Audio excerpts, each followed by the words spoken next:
Alright guys, before I started today's video, I just wanted to thank everyone for their support, and if you like this video, please leave a comment and a like so I know that you guys like this type of content. It feels really strange for me to just sit here and talk to you guys rather than play, because that's what I enjoy, that's what I'm good at, and you know, it's basically a huge bummer if I take out like an hour of my day to do this type of thing and no one likes it. I don't want to continue to do that. So if you like it, just give me some feedback so I know, and I can continue to do these like conceptual type videos. So with that being said, let's get into it. In today's video, I'm gonna do something very different. I'm going to go over some how to deck build, basically, some tips, and this isn't specific to Magic Spellslingers. This is kind of across all card games, and that's one of the reasons I like card games so much too, is because the skill is transferable from one card game to another, because these core principles they exist in basically every card game unless it's something really weird like Gwent or something like that, right? So I have my little cheat sheet here on my phone, and I'm just going to cover a bunch of different topics. So the first one I'm going to talk about is basically the main archetypes of decks. So this will help you understand card games in general. So the big ones are aggro, mid-range, control, tempo, and combo. Those are the big five that you'll see most often. So let me see if I can define them quickly for you guys. So aggro tends to be extremely low to the ground, meaning that most of the cards are really cheap, and you do a lot of damage quickly, but what you sacrifice, the con to that, is your threat density might not be too impressive. And if your opponent is able to stabilize, then it's really hard to get through, which is why the next archetype that I'm talking about is mid-range, and that's aggro's typical worst nightmare, because mid-range is applying pressure just like aggro, but just with not as much speed, but the swap is they have more threat density. So the con to mid-range is it's not as fast as aggro, but you get that extra threat density. So if you're trying to beat your opponent down with 1, 2, 3 cost cards, and your opponent's playing 3, 4s, and 5s, you're not going to be able to get through because they have more stats than you. They're going to block you, and it's hard to get through, right? Like good luck with Chandra beating Vivian or a Johnny or something like that. It's gonna be much harder than if you were to verse another aggro deck, or if you were to verse control, something like that, right? Okay, so the next big one out of these are the three most common, is aggro, mid-range, and control. So the purpose of control is you're trying to inhibit your opponent's gameplay and just stop what they're trying to do, and then after you've suppressed them long enough and gained card advantage, then you win with whatever win con it is that you happen to have. So it could be it's cool, the wizard. It could be let's see, the archmage. Don't have it in this version. It could be just whatever bomb it is. It could be second sun spam, right? So the drawback is your early and mid-game play can be a little weak to make up for the controlling aspects, and also you can't control all parts of like every aspect of the game. So like, for example, control has a really hard time in a format that's really diverse, because you can't cover all your matches, right? So like you can't, this is why sideboard helps a lot. But like, especially in a game like Spellslingers, it's so hard to make your deck tune against aggro, mid-range, and be good against control. And so control really shines when it's preying on a meta that's like mostly aggro, that's mostly mid-range, maybe mostly combo. But when the meta is really diverse, it's really hard for control to lock down. The reason why Teferi is able to handle it is because Teferi is just in a very unique position, and there's never been a game quite like this where Teferi's just so well off, because Immolating Glare doesn't care, Vindictive Shot doesn't care what it is, Absorb doesn't care what it is as long as it's 3 or more. It's a lot easier to 1-for-1 your opponent with Teferi in this game, plus his mechanic of drawing twice allows you to keep up.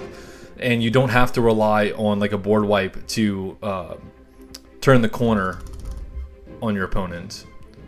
Hopefully My screen just went black because I didn't interact with it too long. But there it is. So that's typically how it goes. So control typically has a bad matchup against aggro because it doesn't stabilize fast enough. Aggro does badly against mid-range because they're just a thicker version of them that's a little bit slower, but they trade that for the thickness. And then mid-range typically loses to control because by the time you are starting, like basically their start isn't fast enough that it gives control enough time to get a hold on the match. And then also sweepers tend to be a lot more effective against mid-range than aggro because aggro can just build a board back super fast. They have a lot more haste creatures and such. Mid-range, they invest a lot more into their board state. And, you know, that's why Day of Judgment does so well against, like, a Johnny, for example. Day of Judgment against, like, a Chandra or a Domri just doesn't mean as much. Even though Domri's weird because he's kind of, like, it really just depends on the build of Domri because he can go all over the place. But Domri's, like, I think the best Domri decks are, like, a low curve, like, mid-range deck. Okay, so those are the big three. And then you've got Tempo, which is...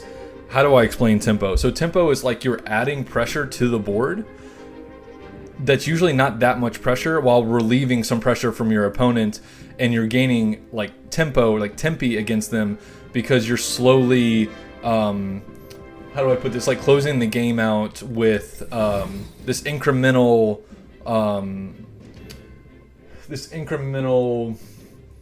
capitalization like on speed. So what's the best way I could describe this? So like Mistraven is a fantastic example of a tempo card, okay? Because you're playing a card, it's 5-drop 3/3, so the stats aren't that great for what your investment is, but the debut effect's so strong because it returns an enemy creature to hand. So you're adding a threat of your own and removing an opponent's threat. Now it's still there, it's still in their hand, but they have to reinvest time and resource into recasting that threat. So that's tempo that you're gaining on the opponent. I'm trying to think of some other ones. Okay, like I could see even like Frostlinks being kind of like a tempo card because you're robbing your opponent. Like your opponent has put in resource into a creature, but that creature is going to be useless for basically 2 combats. So while it's not gone, it's still there. You've mitigated the effectiveness of it while adding your own presence to the board. So that's you know, tempo. So same thing, Unsummon is a great example as well because you're not like actually answering the threat, but for 2 mana you can get something off the board and your opponent has to reinvest. So let's say it's you have turn 6, you bounce something, you play a 4-drop with haste, you get through. Now your opponent has to replay their 4, 5, 6 cost again, so you traded like 2 mana for 6 mana, or really for like 12 mana, right? If it was a 6 cost, 10 mana is a 5 cost. And basically you're making your opponent like go through this process again while you're getting your damage through. So something like really classic would be like in Magic the Gathering is Spirits. Spirits is like the most tempo deck ever, which is why I love it so much. And so this is like the closest example I can get to tempo here. So with tempo, like tempo flyers is like a really common archetype across a lot of card games. Okay, like Dungeon Geist is a really good example of like a tempo card. So you're playing a card, the threat's still there, but it's stunned, and the threat that you've added to the board isn't that great. But you're getting your damage through. So if I can play like a Lingering Spirit and let's say like a turn, right? But I'm constantly stopping my opponent with like negates, absorbs, and so on. A lot of times tempo kind of like pokes your opponent to death. It manipulates combat, it manipulates summoning. Like another good example, maybe not good for you guys, but like Piercing Judgment in Kaijudo used to bounce a card and tap a card, and it's like it's so good for tempo because you can tap things in Kaijudo. So you tap something, attack it, bounce something else, and so you just got a lot of utility. And basically it's like making your opponent like reinvest time and effort while you're slowly killing them. So that would be like the best way that I would describe tempo. Okay, and so the last archetype would be combo. So we're all very familiar. It's Herp Derp, right? We're all very familiar with combo decks right now. Liliana is like the premier combo deck in the game right now, and combo doesn't really follow rules. Combo doesn't follow curve rules. It doesn't follow really anything. It's like so concerned with getting off its combo, and that like good combo anyway, because that's what makes it good and playable. So, and here for example, we're just trying to get something in the grave, and then we're trying to bring it back, and we can put stuff in the grave with bag, with corpse conveyor. Let's see. Those are really the two main ways in this list. And then you've got Zombify, Fearsome Return, and the Grimoire to bring stuff back. And you're just abusing that. And so a lot of times, either combo is so fast it doesn't even need to worry about what you're doing, and that's like really like solitaire. And that's what I think like a lot of people don't like this deck right now, is because it's a lot of solitaire. And I think, by the way, the way to fix that is just make Corpse Conveyor cost 4, and it gives decks one more turn to apply that extra bit of pressure. And I think Liliana, like, it'll never disappear, but it would be like maybe 5-10% of the meta, if not less than that at that point. So if any developers are watching, I think this going to 4 is how you fix this. But yeah, combo is just a weird one. Doesn't follow the rules. It's really trying to just harp on what it's doing, and this game doesn't have a sideboard, and so combo is typically susceptible to sideboards, but in this game we don't have that luxury, at least not yet, not on the ladder. The other main premium combo deck that we've always seen, I'll just show like the classic Nissa combo, which we all know is Strahd and Hasten combo, and so the whole deck just ramps to the combo, draws cards to try and get there. So it's not very uncommon for combo decks to draw a bunch or to have ways of finding their combo pieces, like with Liliana, how we have the Anticipates and we have Divination help us find the combo pieces, and then we have stall cards like Infest, Unsummon, stuff like that to help us live long enough to get to the combo. And that's where it shares some kind of similarity with Control a little bit sometimes, because Control has like these typical stall tactic things like Day of Judgment, kind of slow things down and stabilize and get there. Late game decks have that in common, and sometimes combo is a late game like this Nissa version, and other times it's not, where it's like Liliana, where it's like on turn 4 or turn 3, if you're going second, you can Corpse Conveyor, Zombify on 3, and then your opponent's just in a world of trouble. So before I got into deck building specifically, I just wanted to go over those 5 archetypes of decks because they're just the most common. That's what you're going to see, and it'll help you conceptualize like what you're going up against, what you want to try and do, because I don't even know how you start to deck build until you know what deck you're trying to, if you're trying to win late, you're trying to win early, you're trying to win in the middle, and so on. So that'll conclude this rant here. Okay, the next concept I'm going to talk about is curve. So if I had to give a rough definition of a curve, it would be the cost of cards throughout the progression of the game. And so your curve is really going to reflect what kind of deck you're running. Like if you could just show me the curve of a deck, I could tell you what type of deck it is most of the time just by its curve, or at least have a really good idea. So for example, Chandra Gruul aggro, do you see the plethora of 1, 2s, and 3s compared to everything else, and how there's nothing beyond 6, 7, 8, it ends at 5 here, and it's reflected in this chart. And that's because we're trying to beat the opponent down early, so there's no need for these other things. I can't beat my opponent down early if I've got a bunch of 10 drops in my deck, right? Just to make that super obvious. Same thing with another typical aggression Planeswalker. So again, this curve looks extremely similar to Chandra because I'm trying to beat my opponent down relatively early. Let's see, if I go with something like Jace, that's not Control. This is, and so, okay, in Spellslingers it's going to be harder to articulate this because in this game it forces you to play creatures, which is one thing I really like about this game. It forces you to interact in the way that they want you to interact. There is no pass-go control in this game unless it's like, a Maniac format, right? But there's a lot more on this late game scheme here. Let me see if I can find a control deck that has, maybe something like this. No, see, this game you have to have a lower curve because you have to fight a lot more than you do in other card games, because if you don't, you're just going to lose. So Okay, so the chart's not going to be that helpful for this example, but you see how I have Day of Judgment, I have Second Son, some decks have Archmage, and so on. So you're going to run more top-end cards than you would otherwise, and then your mid-range is going to look. This is a really good example. So your mid-range is going to be a little bit more in the 3s and 4s area. So let me see something like a Domri. So we're not built up completely here. It goes a little bit more out, and like I said, most of the mid-range decks in this game, they tend to also have a lower curve. Like they're closer to aggro than they are not. So let's see if I can find like. I'm here. You're welcome. Rakdos Zombies. I don't remember building this. I'd say that's more of an aggro deck. I called this Tempo because of the Mist Raven and the Unsummons and you know, and so on. I'm trying to find. Dritz is a really good example of mid-range. So Dritz, for example, has a lot more 4s and a lot more 5s than a typical aggro list would. So just a slightly higher curve, but a lot more threat density.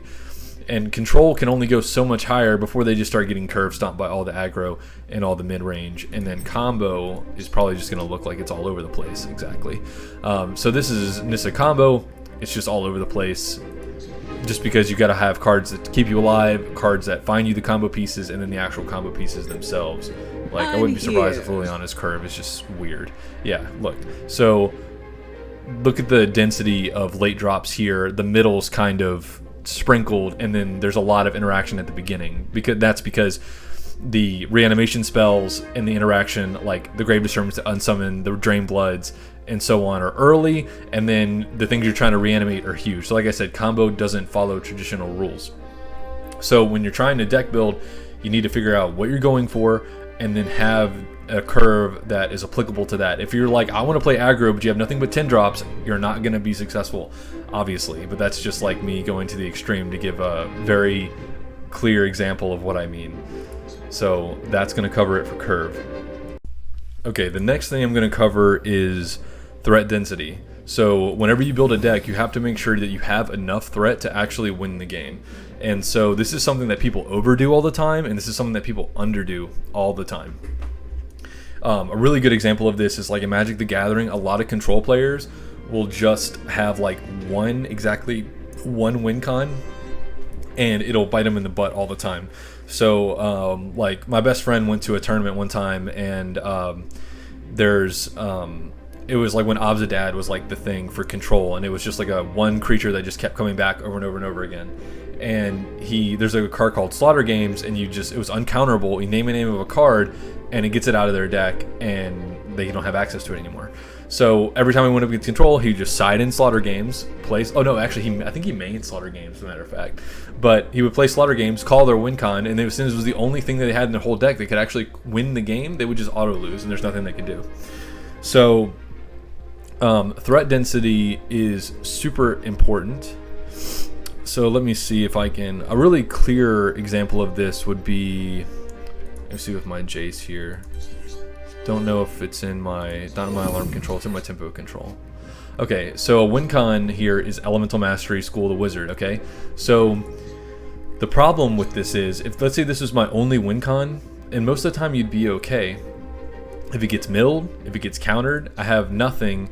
Or at least I used to have nothing until Snapcaster got printed, and where I can try and get it back again. But before that, you were just done for, which is why it was super annoying when Ashiok decks were running Millstone for a while.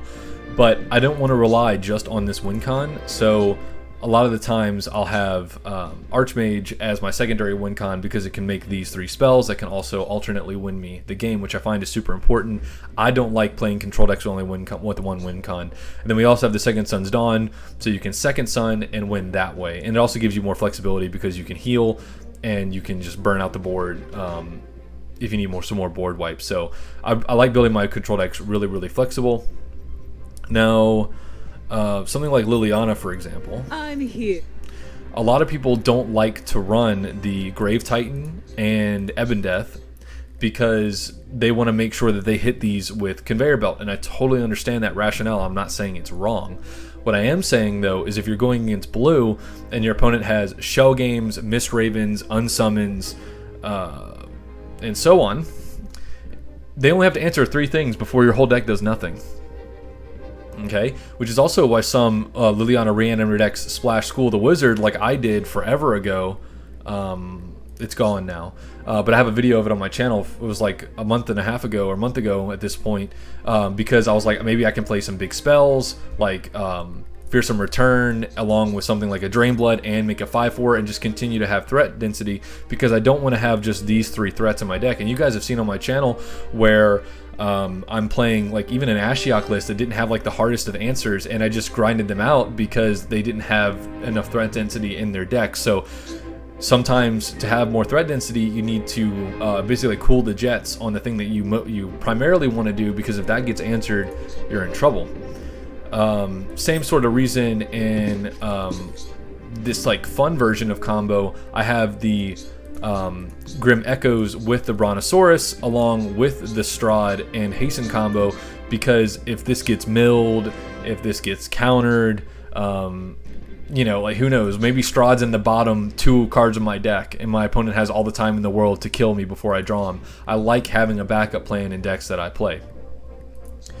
Also, let's say you're playing like mid-range and you just don't have enough threats. You know, I don't know how that happens in mid-range, because mid-range are supposed to be, you know, primarily threats, but you have to make sure whatever deck that you build, you have enough things that can win you the game, so that if you know your primary thing gets answered, you're not just losing the game. So like Rawl, one of the things that makes Rawl so good is he's got a million ways of winning the game, and that's why he's so hard to play around. So for instance, Thing in the Ice can just beat you to death early.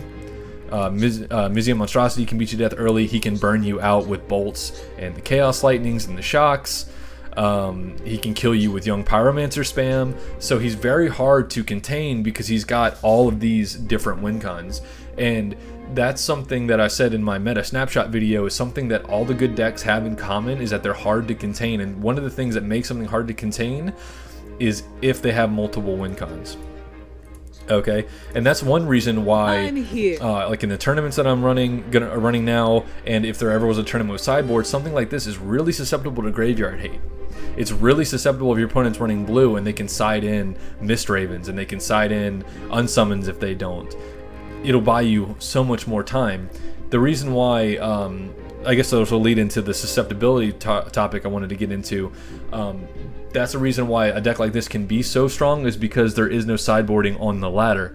And so, you know, like if you're running white, you could just run the Parish Exorcist, right? If you really wanted to cover this matchup, you could in the sideboard, but we don't have one. And so, along with having multiple win cons, it makes your deck a lot less susceptible to 1, bad matchups, and 2, sideboarding in most card games. The next topic I wanted to cover is picking the best card for the job. And so I think this Vivian deck is a really good example of this, because basically the entire idea of this deck was to play the most dangerous thing I could play on curve, stat-wise, and beat the crap out of my opponent as effectively as possible. And that's why Vivian's seeing a lot of success. For me, for Trazga, a few other people, is because her passive allows you to play up to 8 creatures of any color, and so she can do this strategy better than anyone else in the entire game can.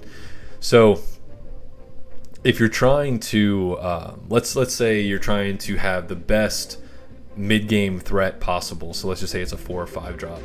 Okay, I think Mongrel and Boar are both fantastic 4 drops in this game right now, and some of the best mid-range threats in the game right now.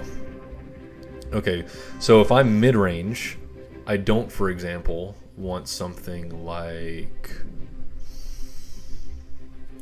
Eternal Phoenix, okay? Flying Miracle for the rest of the game, gets a random upgrade at the end of the turn. If this is in your graveyard, put it into your deck. This helps you in no way if you're a mid-range deck trying to beat down your opponent with stats, okay?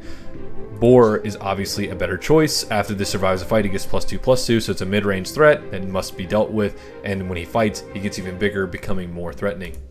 So you need to analyze your curve and see how you want it to play out, And in each slot, make sure that you have the best thing to accomplish that goal as possible if you're trying to win as many games as possible, and it's not just for fun. This is all like if you're trying to ladder, right? Because once you add in your own subjective, just for fun, just because I like this tribal, just because I like blah, blah, blah, then, you know, none of this applies, right?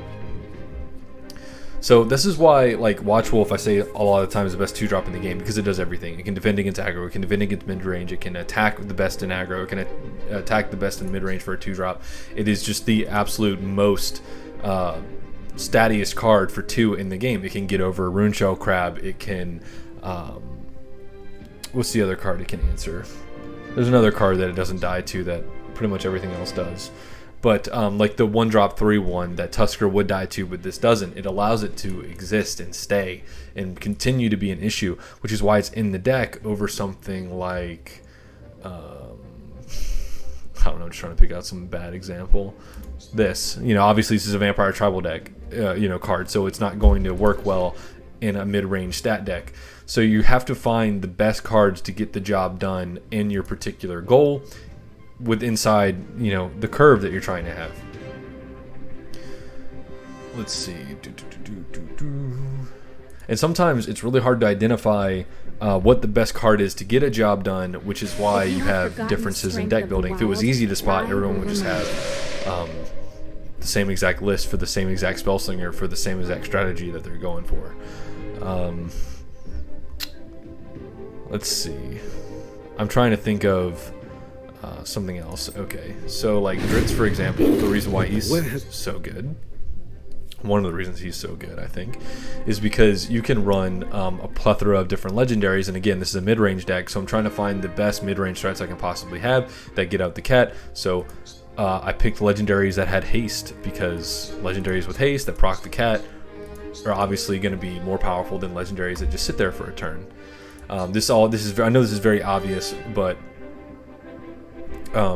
picking the best card for the job is it's really important. And so when you're thinking about what you're trying to do and what you're trying to accomplish, just try and pick the most competitive cards you can to get that job accomplished across the meta. Okay, and now I'm going to go over some picks for the meta that you can have depending on what colors you have. So my Vivian deck's a really good example of this.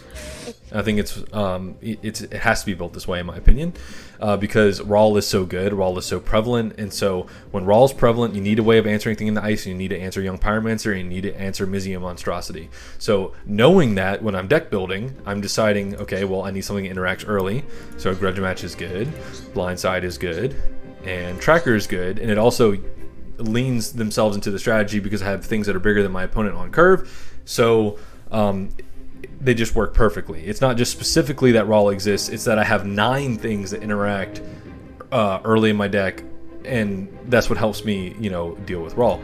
Liliana is super popular, so if you're running blue, it's going to make a lot of sense if you run things like Miss Raven, if you can fit them in, because they answer the giant things. They make your opponent has to get them in the grave again, or just play them raw again. Shell Game answers Liliana's threats in a way that no other card does. Same thing with Unsummon, same reason Miss Raven's really good right now. Negate is another fantastic blue card right now because of the prevalence of Teferi, of Rawl, of Liliana. They rely on spells for their ability. Spells are traps, right? So protecting yourself against Teferi with Negate is really important.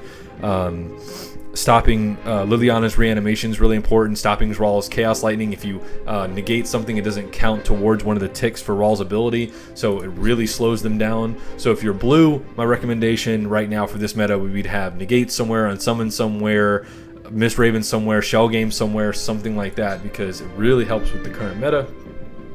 And if you're green, you got to run the Grudge Matches, the Blindsides, the Trackers, because you have to have that early interaction. If you're running white, something like Power Word Stun is basically your Shell Game to deal with Liliana. If you're running Sarah, obviously Sarah's Judgment. If you're a combo deck, a control deck, Obviously, Day of Judgment is going to be a good choice most of the time. The other thing too is if control's prevalent, if you're an aggressive deck, aggro or mid-range, it's a really good idea to have a lot of things with haste in your deck, so that way after you get wiped, you can reapply pressure. And that's also why I recommend you play Worm's Wake in anything green, so that way if you get board wiped, you can make it to, you know, put the board state in such a way that after you get wiped, you'll get a 5/5, and then you can combine that maybe with something with haste, and then close the game right after you get wiped. Yeah, so cards like Power Word Stun, Shell Game Unsummon, Mist Raven, stuff like that, they're just they're really important right now. Black cards that are really important right now, there's so much aggression. If you can squeeze Infest into your deck, you probably should. If you can squeeze Drainblood into your deck, you probably should.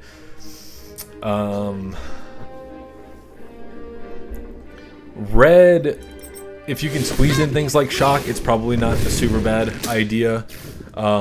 Things like if you're playing Raw, for example, the meta is trying to go under you so much, and you know, really give it to Teferi in time. So right now I'm taking 2 Pyroclasms into a lot of my slower red decks right now. So you have to tech yourself against a meta that against the meta that you're in, right? So I have Unsummons in this list that can help me against Liliana, and so since I'm not running Shell Games in this list, I'm not running Mist Ravens. If I see Liliana, I usually hard mull for Unsummon. Just how it goes. And that's another thing you need to do is mulligan for the particular matchup that you're in. And in this game is really special in particular because you can see your opponent's Spellslinger. So if you know the meta, you know what they're most likely going to run, and so you can mulligan much better for your matchup. So like if I'm playing blue and I see Liliana and there's a Shell Game in my hand, I'm keeping it, right? And that just makes it, you know, super easy and can give you an edge. But outside of like Power Word, Stun, things like that for white, went over blue, went over some tech cards for red, green. Is that everything? Red, green, white, black, and blue. Yeah. So those are some tech cards that you can run for the meta, depending on the colors that you're running, and that's super important. And you have to look. You can't like get on the ladder blind like this and run into Liliana and keep complaining that you're running into Liliana and not have any cards that deal with her, right? So that's really important for deck building. You're not gonna find any of the decks that I'm running right now that have blue that don't have Shell Game in it, or Unsummon, or Miss Raven, or Negate. You're just not going to see them. So that's really important. Like Dritz meta, for example, I was running Resilient Sphere and everything because Dritz was just the best thing, and if I was running blue and I didn't feel like running Dritz, I ran Resilient Sphere to counter Dritz. So you need to just keep in mind the meta and the cards that you have that can counteract what's going on if you don't, you know, if you want to do well. So it's just that simple. I meant 6 things, not 9. I've been looking at Yu-Gi-Oh! Edits and stuff, and it's all 3 ofs. 6, not 9. But I think that's pretty much covers everything I wanted to go over in the video. The rest are kind of just general like gameplay things, not specifically to deck building, so I won't cover them. The last thing I guess I could talk about is just restricting your greed. So there's a lot of things that people want to put in decks that they don't need to put in decks, and again that goes to picking the best thing for the job instead of just putting in cards that you like. A lot of people fall into this a lot of the time and then get frustrated that they're losing a lot. It's okay having a pet card, maybe 1 pet card or 2 pet cards in the deck, but just try and keep it competitive. Otherwise you're going to lose more than you should, and that's not fun for anybody. I know this video isn't like super well put together, you know, I work. This is kind of like off the cuff with a little bit of notes from when I was working earlier, but I hope it helps somebody. Nothing that I talked about is mind-boggling, you know, it's simple stuff that you just slowly understand more and more as you play card games, and these are things that just become self-evident. The goal is just to help new players kind of just understand what's going on and how to get this done in a reasonable way, and you'll get better and better at deck building as you play. It's natural. Like, if everyone sucks at deck building when they first start, and you just get better and better as time goes on. So I hope you guys enjoyed the video. Thank you for watching, and I'll see you tomorrow.